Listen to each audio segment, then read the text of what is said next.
Hello everyone welcome to educational Gyan YouTube channel. आज video रे पिला माने आमे दशम श्रेणी जो हाफेरली एग्जाम अच्छी तुम 2/9/2024 जो 2 सेप्टेम्बर मसरे तुम जो हाफेरली एग्जाम अच्छी आम ओडियार मोस्ट इंपोर्टेंट क्वेश्चन जोटा कि तुम ऑब्जेक्टिव बेस्ड क्वेश्चन गुड़ाक आज आम डिस्कसन करवा जोटा कि तुम परीक्षा पिला जी भी डिस्कसन करवा देख 100% तुम एथि तुम आसो।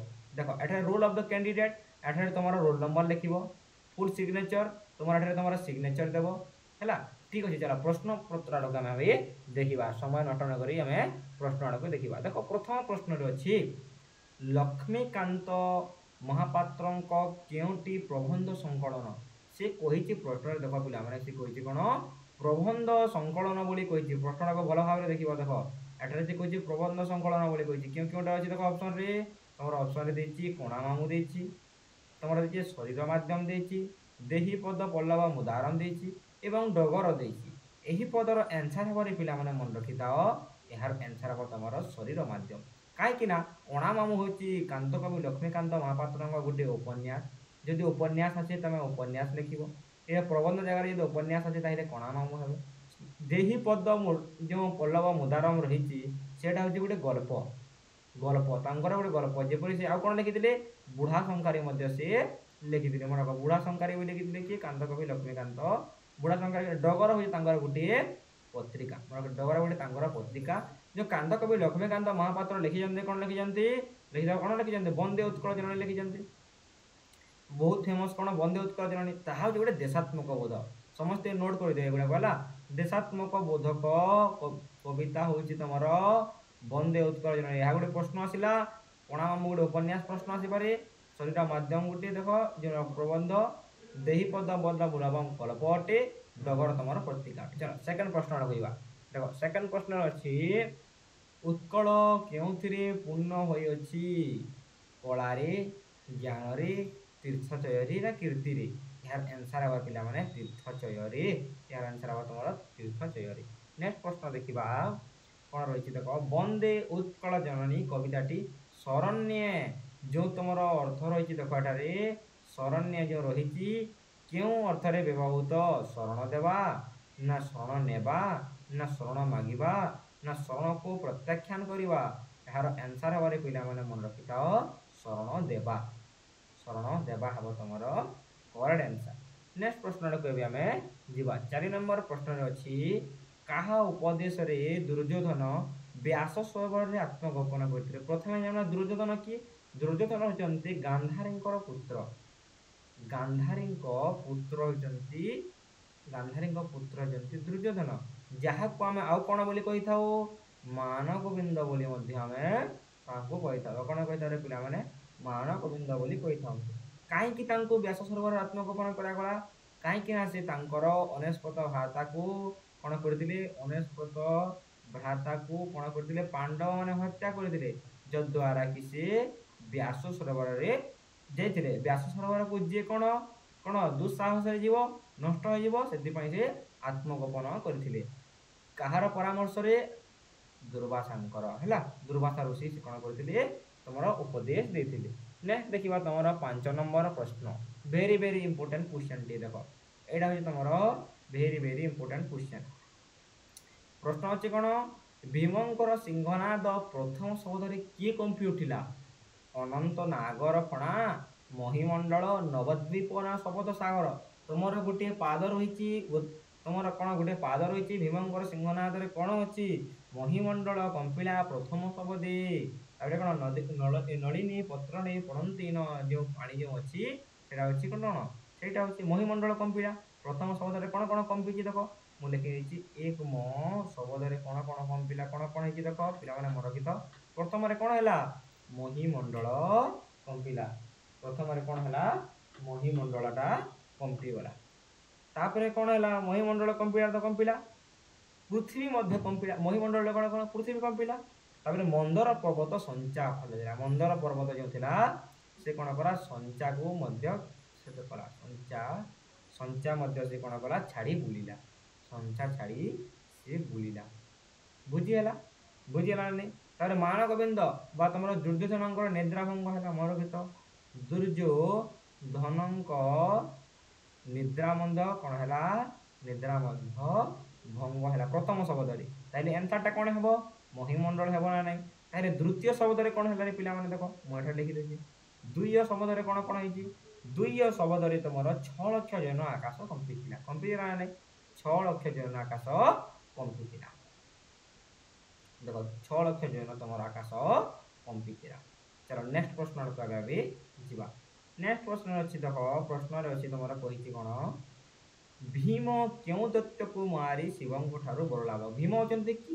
ଭୀମ ହେଉଛନ୍ତି ପବନର ପୁତ୍ର, ପବନଙ୍କ ପୁତ୍ର ହେଲା, ଯାହାକୁ ଏକ ପଦରେ ପ୍ରକାଶ କଲେ କ'ଣ ହେବ? ପାବନୀ।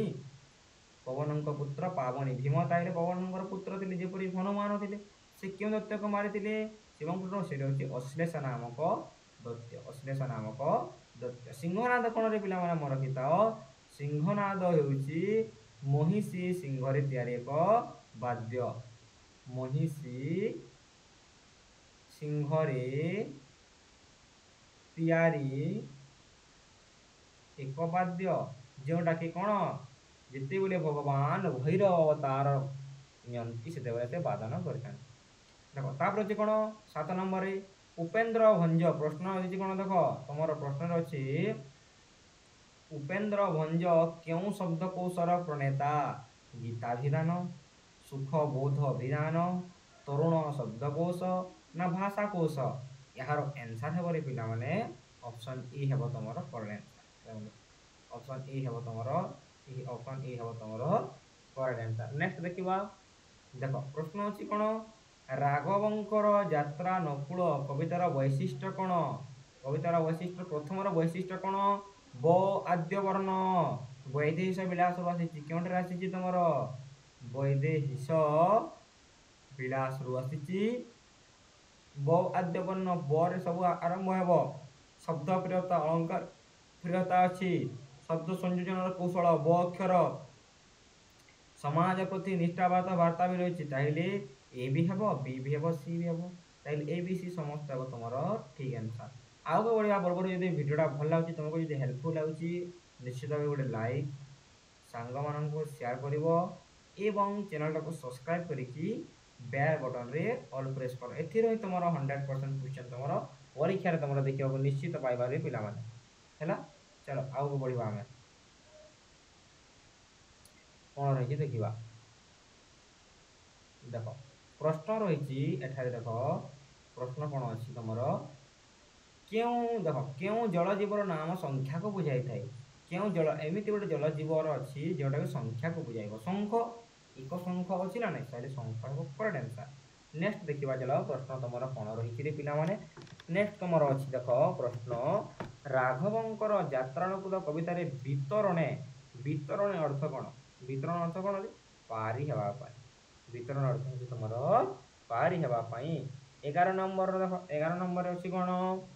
ରାଧାନାଥ ରାୟଙ୍କର ଅନୁଦିତ କୃତି। ଅନୁଦିତ କୃତି, very very very important question. ଅନୁଦିତ କୃତି କେଁଟା? ଉଷା। ଉଷା ମଧ୍ୟ ଲେଖିଛନ୍ତି, ପୂର୍ବର୍ଷୀ ଲେଖିଛନ୍ତି, ପାର୍ବତୀ ଲେଖିଛନ୍ତି, ମେଘଦୂତ ଲେଖିଛନ୍ତି, କେଦାର ଗୌରୀ ଲେଖିଛନ୍ତି। କେଦାର ଗୌରୀ ଲେଖିଛନ୍ତି ସିଏ। ଆଉ କ'ଣ ଲେଖିଛନ୍ତି? ନନ୍ଦିକେଶ୍ୱରୀ ଲେଖିଛନ୍ତି ସିଏ। ନନ୍ଦିକେଶ୍ୱରୀ ଲେଖିଛନ୍ତି ରାଧାନାଥ ରାୟ। ଚନ୍ଦ୍ରଭାଗା ମଧ୍ୟ ଲେଖିଛନ୍ତି। ଚନ୍ଦ୍ରଭାଗା ମଧ୍ୟ ସେ ଲେଖିଛନ୍ତି। ତାହେଲେ ଚିଲିକା ମଧ୍ୟ ଲେଖିଛନ୍ତି। କିନ୍ତୁ ପ୍ରଶ୍ନ କରୁଛି କ'ଣ ରେ? ଅନୁଦିତ କୃତି। ରାଧାନାଥ ରାୟଙ୍କର 2ଟି ଅନୁଦିତ କୃତି ଥିଲା। ଗୋଟେ ଥିଲା ତୁଳସୀ ପୁସ୍ତକ, ଗୋଟେ ଥିଲା ତୁଳସୀ ପୁସ୍ତକ, ଯେଉଁଟାକି ଆମର ଅପସନରେ ନାହିଁ। ଆଉ ଗୋଟେ ହେଉଛି ମେଘଦୂତ। ଆଉ ଗୋଟେ ହେଉଛି ତମର କ'ଣ ରେ ପିଲାମାନେ? ମେଘଦୂତ। ହେଲା, ମେଘଦୂତ। ଗୋଟେ ତୁଳସୀ ପୁସ୍ତକ ଅନୁଦିତ, ଏଇ ଅନୁଦିତ ଅଛି ମନେ ରଖିଥାଅ। ଗୋଟେ ଅଛି ତୁଳସୀ ପୁସ୍ତକ, ଆଉ ଗୋଟେ ମେଘଦୂତ। ଚାଲ ଆଗକୁ ବଢ଼ିବା। ନେକ୍ସଟ ପ୍ରଶ୍ନ 12 ନମ୍ବର ପ୍ରଶ୍ନ କ'ଣ ଅଛି? କେଉଁଟି ଆଶାର, ଦେଖ କେଉଁଟି ଆଶାର ଉତ୍ଥାନ ପତନ ଘଟିଥାଏ? ଆନ୍ସର କ'ଣ ହେବ ପିଲାମାନେ? ଏହାର ଆନ୍ସର ହେବ ଦୁଃଖୀ ମନରେ। ଦୁଃଖୀ ମନରେ, ଅପସନ୍ ବି ହେବ କରେକ୍ଟ ଆନ୍ସର। ନେକ୍ସଟ ଚାଲ ଆଗକୁ ଆମେ ବଢ଼ିବା। କ'ଣ ରହିଛି ଦେଖ ପ୍ରଶ୍ନ କ'ଣ ରହିଛି? ଅଛି କ'ଣ? कवि राधानाथ राय क्या मृत्युंजय मृत्युंजय क्या कहते कवि सूर्य बलदेव कवि सूर्य बलदेव रथंकु ऑप्शन ए हे ठीक आंसर नेक्स्ट देखिए चलो पाप गर्त पड़ी किए पड़ी थाए अज्ञान व्यक्ति है ऑप्शन बी हे ऑप्शन सी हे ताइले तुम ठीक आंसर चलो 15 नंबर प्रश्न देखा देखो कांची कावेरी नाटक अभिनय कला बोली लक्ष्मीकांत क्यों वाद्य बजौ नथिले क्यों वाद्य बजौ नथिले बोली कहिछि केंदरा वाद्य रामताल वाद्य मृदंग वाद्य ना गोपीयंत्र वाद्य से तो गोपीयंत्र बजाउथिले रामताली बजाउथिले ताहिले तुम कौन ऑप्शन ए किंबा सी रे तुम अच्छी यहीटा भितर तुम गोटे कौन कर कमेंट सेक्शन रे तुम ए प्रश्न आंसर ए ऑप्शन ए ना ऑप्शन सी तुम कमेंट कर चलो देखा 16 नंबर लक्ष्मीकांत को किए बीएल पढ़ाई परामर्श देते किए तुमको बीएल पढ़ा परामर्श देते उमाचरण ऑप्शन ए हे ताइले ठीक आंसर चलो 17 नंबर प्रश्न को देखा देखो धलामाणी करी लालिका लक्ष्मीकांत क्यों कवि कृति प्रथम धलामाणिक तो किसी ना अच्छी कौन कलामाणी करी किए लिखी कलामाणी लिखी तुम अभिमन्यु सामंत सिंहार अभिमन्यु सामंत सिंहार ऑप्शन देखा अभिमन्यु सामंत राधानाथ राय तो नुहे गंगाधर नुहे उपेन्द्र भंजन नुहे अभिमन्यु सामंत सिंगार देसी अभिमन्यु सामंत सिंगार ठीक है चलो 18 नंबर देखा लक्ष्मीकांत जीवन संगीत संकलन क्यों भावधारा आधारित समाहार आंसर हम तुम आध्यात्म्यवाद ऑप्शन बी हम तुम ठीक आंसर चलो नेक्स्ट देखा तुम प्रश्न कौन अच्छी ग्रामर नवजुवक मैंने क्यों अनागत जुगर रक्त केतन को देखती कौन अनवथ कृष्ण चूड़ारी ऑप्शन सी हम तुम करेक्ट आंसर नेक्स्ट 20 नंबर देखा विस्मात घातकता किए पारी हो कृष्ण पारी हो नेक्स्ट आम पे जो अच्छी तुम 30 क्वेश्चन परवर्ती क्लास आम डिस्कसन करवा ये वीडियोटा भल लगी निश्चित भाव गोटे शेयर चैनल टाक गोटे लाइक करके सब्सक्राइब करके बेल बटन ऑल प्रेस कर परवर्ती तुम सब्जेक्टिव आनी मु सब्जेक्टिव तापर तुम 30 एमसीक्यू पुणी मु लाइव क्लास करें पे जब लाइव क्लास करी निश्चित भाव लाइव क्लास बुझातु बोली तुम कमेंट सेक्शन में कमेंट करवा ठीक अच्छे पे परवर्ती क्लास देखा धन्यवाद।